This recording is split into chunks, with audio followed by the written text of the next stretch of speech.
નમસ્કાર, થર્ડ આઈ એક્સપ્રેસમાં તમારું સ્વાગત છે। મારી ચેનલને લાઈક, શેર અને સબસ્ક્રાઇબ કરશો।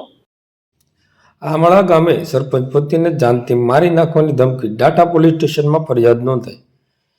તારીખ 9 માર્ચ 2026ને સોમવારના રાત્રિના 9 કલાકે ડાટા પોલીસ મથકેથી જાણવા મળતી માહિતી મુજબ વાત કરીએ તો તળાજા તાલુકાના આમળા ગામમાં સરપંચ પતિને જાનથી મારી નાખવાની ધમકીનો બનાવ સામે આવ્યો છે। આ મામલે ડાટા પોલીસ સ્ટેશનમાં ફરિયાદ નોંધવામાં આવી છે। ફરિયાદ મુજબ આમળા ગામના રહેવાસી એભાભાઈ વેલાભાઈ ઢાપાએ જણાવ્યું હતું કે તેમની પત્ની છેલ્લા 4 વર્ષથી લાભુબેન સરપંચ તરીકે સેવા આપી રહ્યા છે અને ગામમાં સરકારી ગ્રાન્ટથી વિકાસના કામો ચાલી રહ્યા છે। આ દરમિયાન ગામના રણજીતભાઈ ભુરાભાઈ ચાવડા દ્વારા કામોને લઈને વારંવાર ખોટા આક્ષેપો કરી હેરાન પરેશાન કરવામાં આવતો હોવાનો આક્ષેપ કરવામાં આવ્યો છે।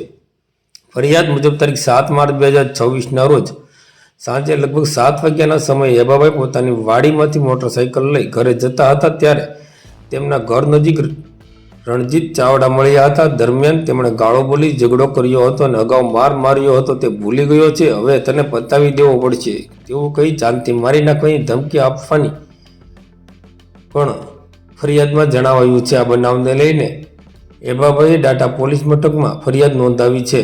પોલીસે ગુનો નોંધી વધુ તપાસ આગળ હાથ ધરી છે।